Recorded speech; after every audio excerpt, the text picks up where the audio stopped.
quick refresher for anyone who's curious about ACHE credits. In the tote bags that you should have received for registration, there is a digital copy of the survey that you can email to us. There's also hard copies available, also registration. Regarding the keynote speech given by George Bush tomorrow morning, the doors are going to open at 9:15 and close promptly at 9:45. They won't reopen until the end of the conference. We do expect a big turnout. Make sure to get there early. There's going to be an overflow room in Columbus GL, which is right outside these doors.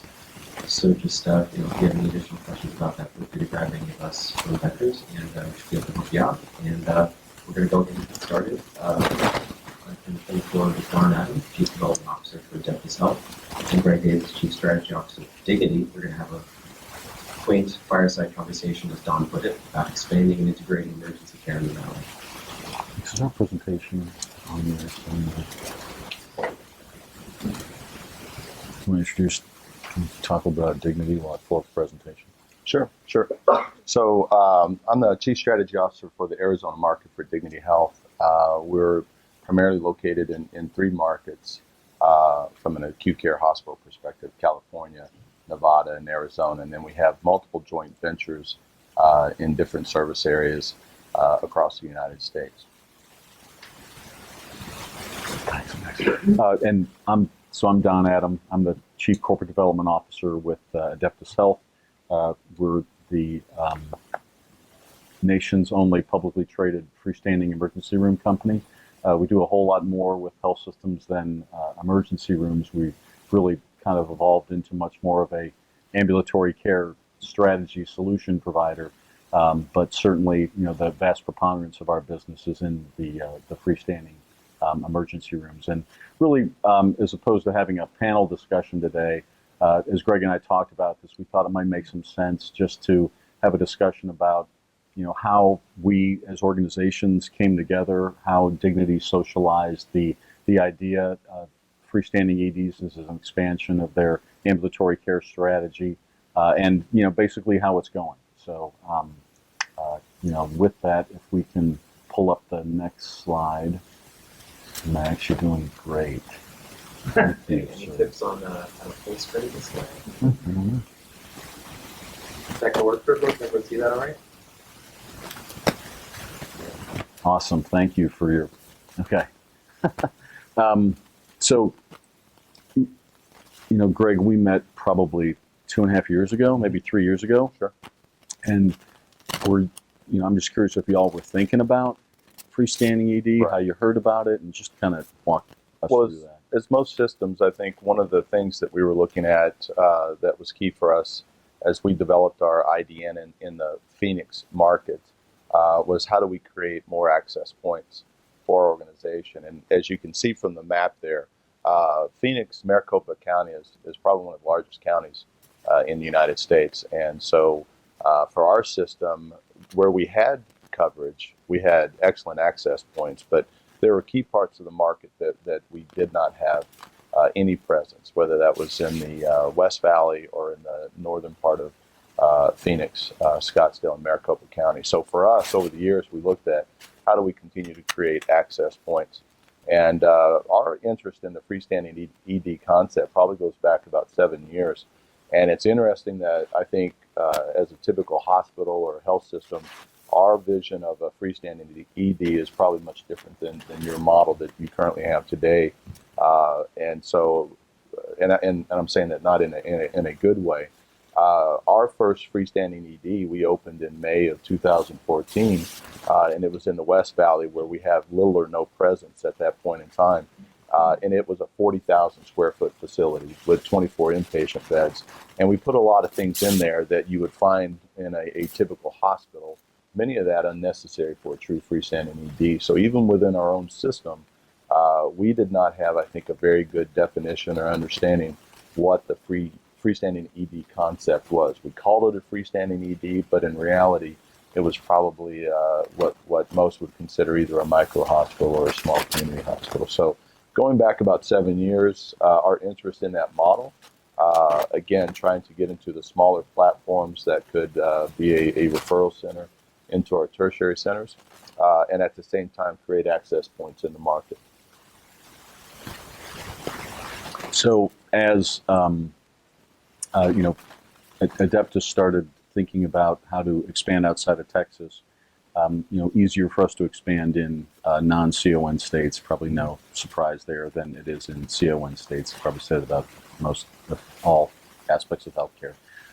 And we looked at Phoenix as a market that, despite the fact that yourselves, Banner has tremendous reach in the marketplace, that still there was a lack of access to emergency medicine in certain parts of the market. So, as you thought about where to put these, had you done some thought about that?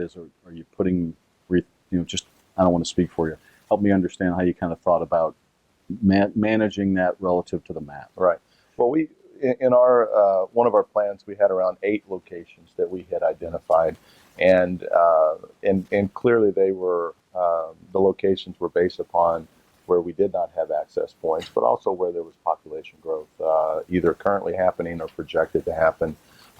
And it is nice to know that our 8 locations are very consistent with many of the locations that you've identified as well. So there is some consistency there.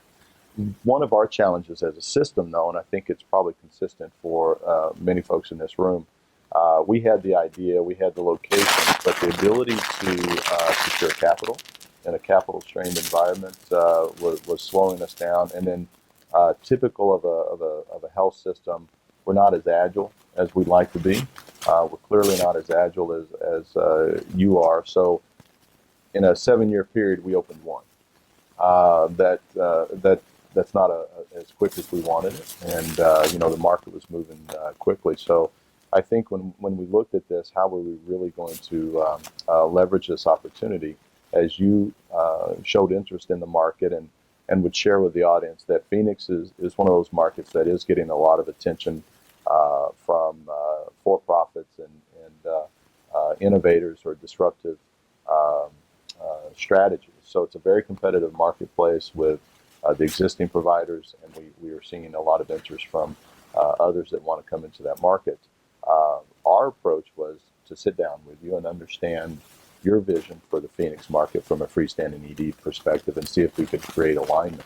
I would share for the audience that from a Dignity Health perspective, it's an organization or a system that embraces partnership. So it's a system that acknowledges that we like partnering with best-in-class partners. We like to be able to move quickly, and many times we're better able to do that through partnerships than going it alone. So we are a system that embraces partnerships, and I think that allowed us to be able to sit down with Adeptus, understand your key strengths, your interest in the market, to be able to develop this product line, really with the intent to allow us, again, to fill out our IDN, to be able to create these access points in a much more timely fashion than what we were going to be able to do on our own. I think so. Before we go any further, we really want this to be interactive. So, to the extent that y'all have questions, please feel free to raise your hand, and we'll happy to take them. Second point is, so when you go out to dinner with your wife and you sit in a booth, do you sit on the same side or do you sit across from each other? It depends on 2 of our kids if they're getting along at the time. Sometimes we separate them out. It also, if we're alone though, we're usually across from each other, or perhaps if it's a 4-top, maybe catacomb. Yeah. But if it's a booth, you're kind of across we're not from each other. sitting like because this is weird. No. That's where I'm going. I would agree. Like I would agree. I just needed to get that out there. All right. So let's start with the broad question, which is, how's it going from your guys' perspective? And then we can talk about some of the specific stakeholders, because I know everybody kind of has a different reaction to that you guys and us as a partnership getting into this business together. It's we've operationalized it starting, I think, in December of 2014. So we've been at it about 1.5 years now, and I would say that it's going very well as a joint venture and as a partnership in different levels. So from the perspective of creating access points, In a year and a half, our partnership has been able to open 7 of the freestanding EDs in the market, as well as 1 of the micro hospitals in the market. So we can check that box that speed to market has been accomplished. From a volume perspective, I think that the criteria that you put in place and the process that you have in place to identify appropriate locations where there is the need for the freestanding EDs, I believe we're exceeding the budgeted volumes that we expected. So that's going well. But more importantly, and I think this is where it was most critical for us in our selection and evaluation and going forward, is the true alignment between the organizations to ensure that we're delivering a quality product and we're meeting the needs of the patients and we're being respectful of our brand. We do that with all of our joint venture partners. So when we have these facilities branded with Dignity Health, we want that experience for the patient to be similar, if not better, than what they're getting at our 100% owned facilities. And so that's where I think we've had the greatest success, is that alignment. So from a patient experience perspective, from a quality perspective, the metrics are the same, whether it's a hospital-based ED or a freestanding ED.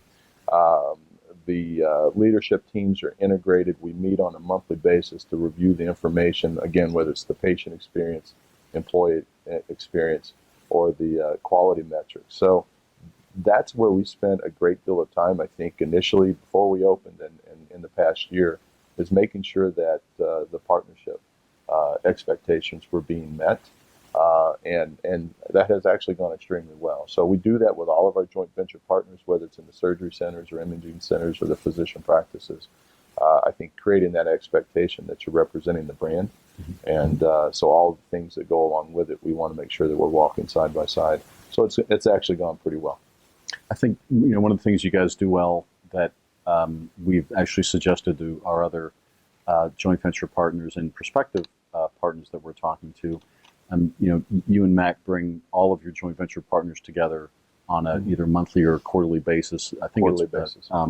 Where literally, you guys rent out a ballroom in Phoenix near the airport. All the joint venture partners come downtown. We all sit down. We all get to know each other and really talk about the IDN map and how we can better work together, just to make those connections. And if you're thinking about some other aspect of what you're doing. Within the IDN, within the Dignity brand, you've done a wonderful job of making it easy for us to do that. And I think that some health systems aren't as advanced in their thinking on that. Yeah, well, it really came about, and that has been a good strategy for us, because over the years we had done a pretty good job, I think, of gathering partners, but there was clearly no integration with our partners. Many of them actually viewed each other as competitors in many ways. So the opportunity, when we looked at it, we tried to, we're still trying to define what an integrated delivery network is, but when we started talking about an IDN, that was one of the key areas where we knew there was a gap, was that our partners, even when we would say they're a great partner, and this one's a great partner, they were not working together, and many times had not even met with each other. So on a quarterly basis, we do have a partners meeting. We bring them together for the day, and it is an opportunity to have presentations to talk about either ideas or strategies that we want to put out there, or if a vendor has approached us to say they have a solution, can this be a solution that can meet multiple platform needs? But it's also a social opportunity to be able to sit there and make the connections, whether it's the CEOs or the CMOs or the CNOs, to be able to get them connected so that when they have an opportunity or they have an issue, they're able to make that connection directly instead of trying to go through us. Again, trying to move much more quickly than we have in the past, and also to share best ideas. And if we can do that in the local market, that's a good thing. And we've had great success in that. So when we've had partners that were looking for coverage, whether it's for specialty coverage, we have specialists. If they needed an imaging solution, we had an imaging solution.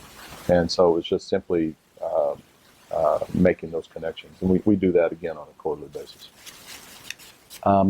So certainly there's some naysayers about the freestanding ED as a as a component of the healthcare delivery network, what's been your experience so far in the Valley about, you know, I agree. I think from our side as well, we think the joint venture's gone very well. But, not everything's rosy. I'm curious if there's a competitive response or even people within your organization who said, is this really the right thing for us? Just, if you'd be willing to give some comments. Sure. It's, I would say it's, as expected, a mixed bag, depending on who you're talking with. So, the freestanding ED concept was already in place before we started on that. So there were already freestanding EDs in the marketplace. So I think this is an expansion of that product line. When you look at the current experience from an ED perspective in Phoenix, our hospitals, not just ours, but I think the vast majority of the hospitals in Phoenix, their EDs are pretty much overwhelmed. So when you look at the experience, a length of stay of 4 or 5 hours is not atypical. And many times our EDs are on diversion. So the ability to create these access points, I think from a patient perspective, has been very well received. It's been very positive experiences. I think our total treatment time from admission to discharge is less than an hour in our freestanding EDs. So from a patient care perspective, the quality is there. The patient experience has been there. So I think that has obviously been a very strong positive. It is a disruptive strategy. So we've had responses from competing physician practices or competitors that aren't entirely excited about it. That should be expected.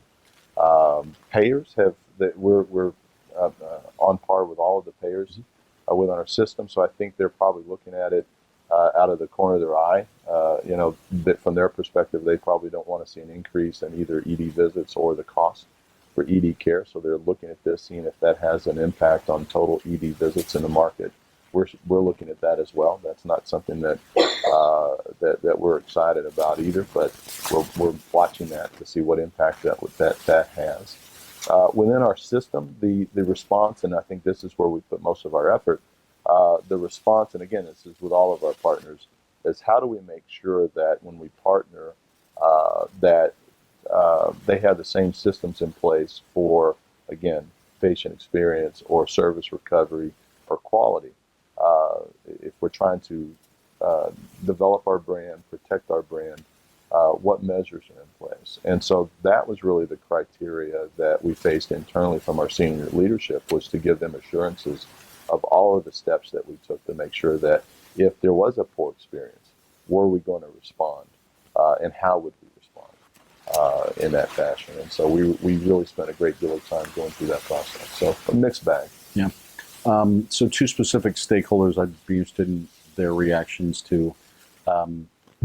You guys are in the urgent care business. Interested to see what the impact has been on urgent care, and same with the PCPs in town. I mean, you mentioned that specifically.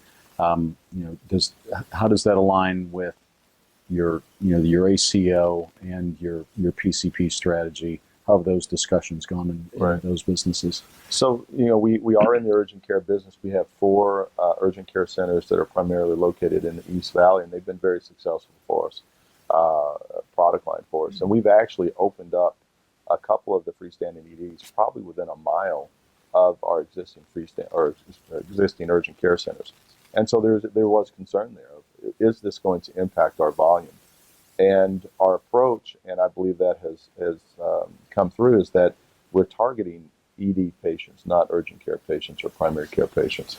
There's clearly an area where there's probably overlap, but we're truly targeting a different population base.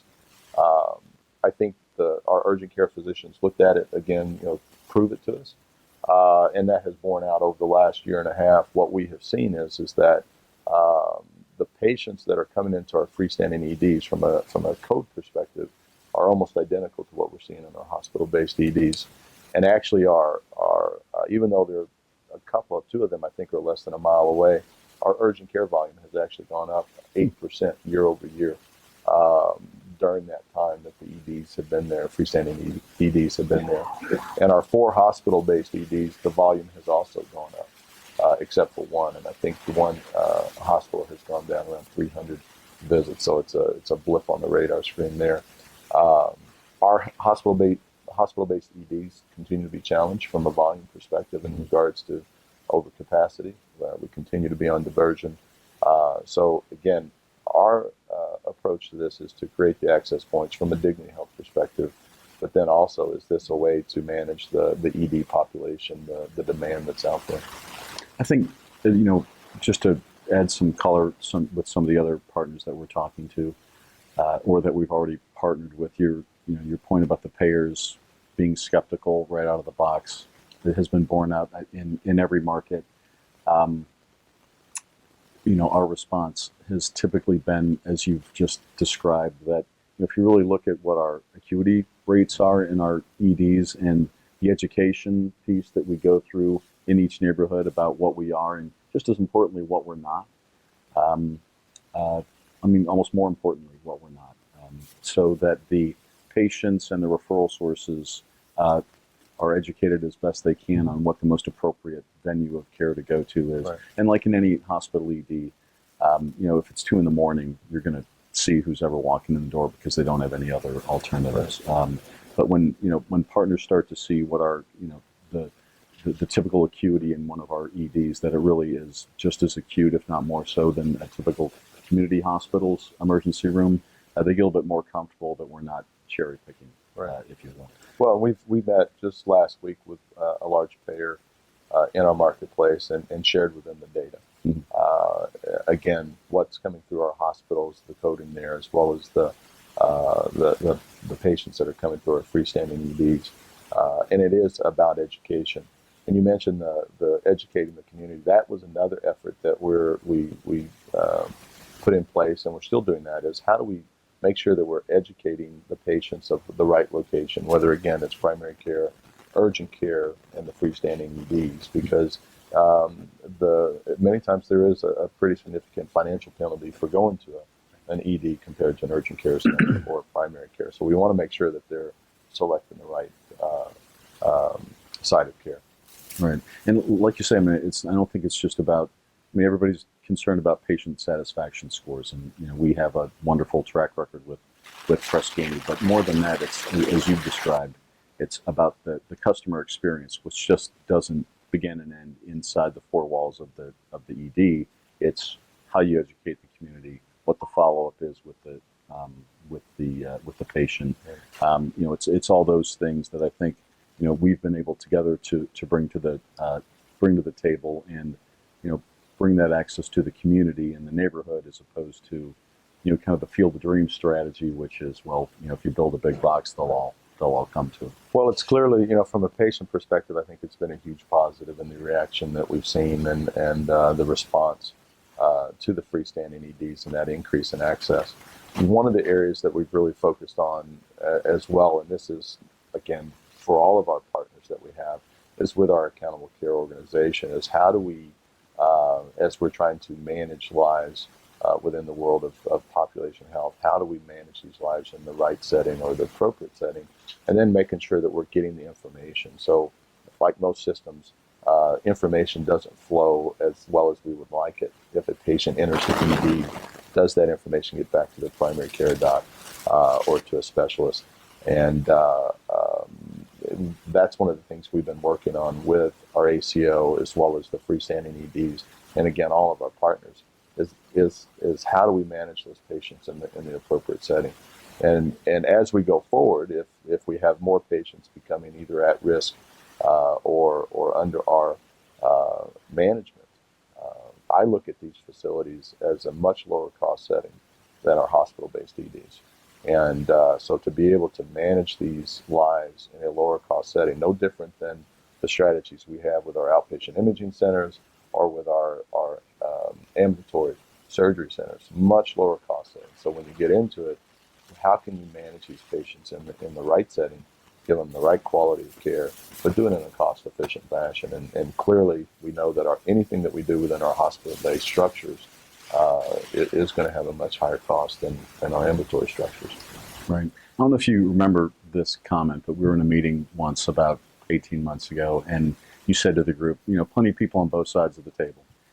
Like, guys, we cannot allow ourselves to hospitalize what Adeptus brings to the table. Right. And it wasn't a criticism. It was, we know what we're good at and what we do, but we tend to put a few more resources, a little more cost on things than what these guys do. And the quid pro quo was that, our response to that, not response, but our add-on to that was, by the same token, we are guests in your backyard. It's your name on the side of these buildings. So don't let us not be an extension of what dignity, Right. what dignity is. And, I think, to pat ourselves on the back, but it's actually, I think that's gone really well. Right. So that was probably one of our greatest concerns as well as expectations. And again, all of our partners, how do we protect the brand? Can we ensure quality of care, the patient experience and the employee experience? And again, not that has to be there on day one, but how do we ensure that we put it in quickly, and then how do we manage it over the course of the relationship? And that was critical for us. We do that within our existing facilities. Mm-hmm. How do we, if we have 40 hospitals, you've got somebody that's the lead dog and somebody that's coming in last. And put the red, yellow, green report out there. What are you doing to improve your performance? Same thing we're doing with Adeptus locations. How do we continue to improve our performance and move forward on that? But that was probably our most critical concern at the time, was how do we make sure that we're creating a good partnership and everything that would fall under that. The comment that I would make is, I think, about our own organization is there are things that we do very well, and probably every system in here would be able to say the same thing. We are many times, we're not as agile as we'd like to be. We do have a higher cost structure, and many times it's because of all the things that we put in place or impose upon ourselves that we think are must-haves. And at the end of the day, we find ourselves reflecting and looking back to say, is that really a must-have? But we do that. So from a construction perspective, we take longer to build. We take longer to approve capital. And then of course, all of the systems that we put in place, some of those necessary, some of those probably not necessary. And that was one of the reason for the comment is we appreciate what you do, that you're experts in what you do. And we don't want to jeopardize that by saying you have to do the things we do our way. There's certain things that we want to put in place. We're not going to skimp on quality. Mm-hmm. We're not going to skimp on the employee experience either. But in regards to how you build or how you construct, that's your area of expertise, not ours. So I think that's part of that collaboration, is to know what you're good at and also to be self-aware of what you're not good at. So I think we only have about 5 minutes left. Yeah. I'm curious about if there's any tension around the mission versus for-profit and how you guys work through that. And I would say, not from a mission perspective. I think that it always comes with it. I think probably one of the best things that we did in this, and when you look at the map of Phoenix and you look at the locations, it's I think where we've identified and located the freestanding EDs help support our mission. So our hospital that we have is in Levine. Probably 50-60% of the patients are Medicaid. We own one of the state's largest Medicaid products there. So clearly we're in an area that was underserved. The closest hospital was around 15 miles away. No physicians in that market. And within the first week or two, I think the hospital was seeing 80 patients a day. So clearly an underserved area. Clearly an area where it was a challenging payer market. So one of the things that we did from a mission perspective is, in the relationship, is that we have to accept all payers. So if you don't have insurance, we still have we take you. If you're Medicaid, we made sure that every payer that we're in par with is that the joint venture had to be in. So again, going down that line of meeting our mission, taking care of the patients in our market, regardless of ability to pay. I think also focusing on the quality aspect of it. I think our sponsors were very concerned about that. So we made sure that we put those measures in place so that whenever anybody asks the question of, well, how do you measure quality? It's done on a monthly basis, and they're part of our quality matrix. So we see it on a monthly basis. Sir? I have actually two questions before. So, EMS, how did you interact with you really did that observations of the condition, and then thirdly, the things So with the EMS units, one of the things, as I mentioned, we opened our first hospital at Westgate in May of 2014. 24 beds, no ICUs, so it had a certain function. What we did before we opened is we actually met with the EMS units in that area before we actually opened the hospital to inform them of what we could do and what we could not do, and what we could manage or stabilize and then transfer to a tertiary hospital. So it was a lot of preemptive work of educating the EMS units so that they knew of what to bring and what not to bring, and that went over very well. We followed suit with the freestanding EDs the same way. So every market that we're in, we meet with the EMS units, the city and the local officials to, again, educate them on what we can and cannot do. The great thing is, even with that, as you know, we have patients come in that really should be at a tertiary hospital. We're able to stabilize those patients and then transfer very quickly. So the other thing about being part of our system is we have transfer agreements with all of our tertiary hospitals so that when a patient does need a higher level of care, we have had many instances where that patient is actually taken to the OR, taken to the cath lab in actually shorter time frame than the patients that are in the EDs. Again, if you go back to it, that in the freestanding EDs, they're being treated and released in less than an hour, whereas in some of our hospital-based EDs, it's much longer than that. The transfer agreements are in place. That's been actually going very well. We have tried to avoid any ED to ED transfer. So anytime we're transferring, the vast majority of those are going straight to either the OR, to the cath labs, or to an inpatient bed. We have at one hospital a process where all stroke patients have to go to the ED simply because they have their own MRI, CT in the ED, and that's actually the fastest way for a stroke patient to get those levels of care. So that is one of the areas where we've recognized that there may be duplicate charges there, and typically the way the payers have handled that is whoever gets the billing first gets paid, and we deal with that internally. But that's actually, and at least at that hospital, is the right thing to do for the patients. Observations, when we've been fortunate, I think, with our system is that we have capacity to be able to manage any of the higher level of care transfers. So I think they have in the freestanding EDs, they have had times they've had to hold patients. Sometimes those might be psych patients that they have to find a place, and we're all challenged with those. But we manage those as observations. And then from a competitor response, we have one competitor that already had freestanding EDs in the marketplace. So I think that is par for the course. I would imagine that the other competitors in town are probably looking at as the freestanding ED as a potential opportunity for them, similar to us. Is this an opportunity for them to be able to expand in the marketplace? We have one competitor that's very well located. They have plenty of locations throughout our market. That may not be a solution for them. We have another competitor that is probably, from a geography perspective, not as well located as what they would like, similar to what we are. So I could see them opening these locations up as a strategy. Don, anything? Well, I think and I'll get your question in a second on how we're doing on time. Right. Okay. So real quick, each market is different. Each joint venture is, what we always say is each joint venture is a custom job.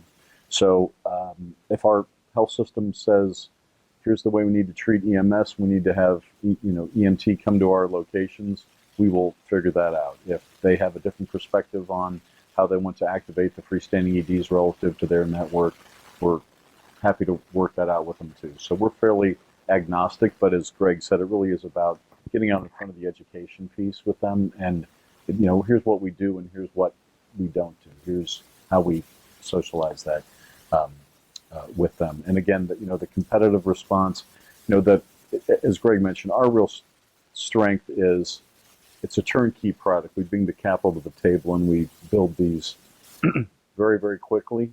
So the sooner we can get to market and start filling the market where we think with the most appropriate sites are of access, that becomes somewhat of a competitive damper for someone to say, all right, does it really make a lot of sense to put one of these next door to something that's just opened? And so one of our huge competitive advantages is speed to market. Sir. My question was, the freestanding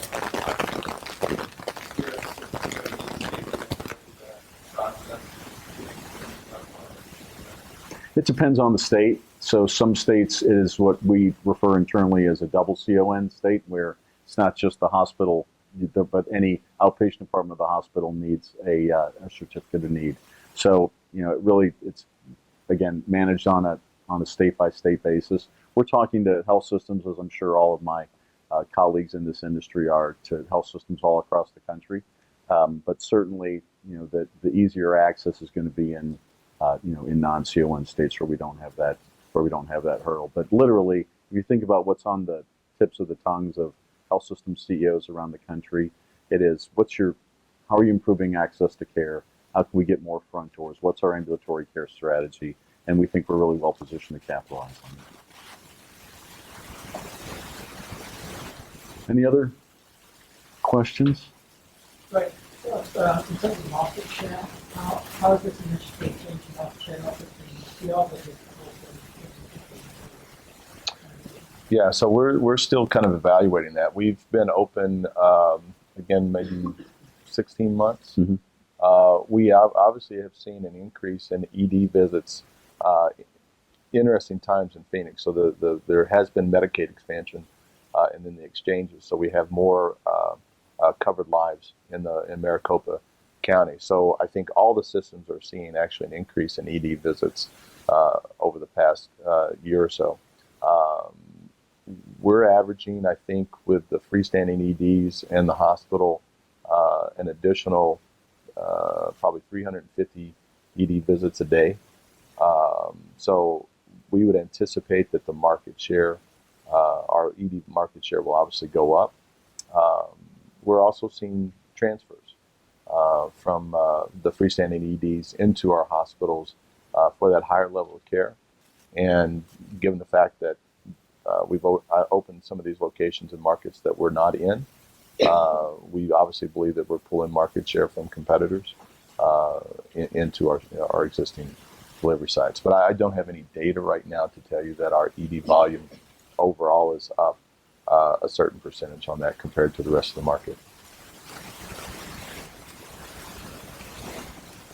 No other questions? Thanks for your time and attention. Thank you, sir. That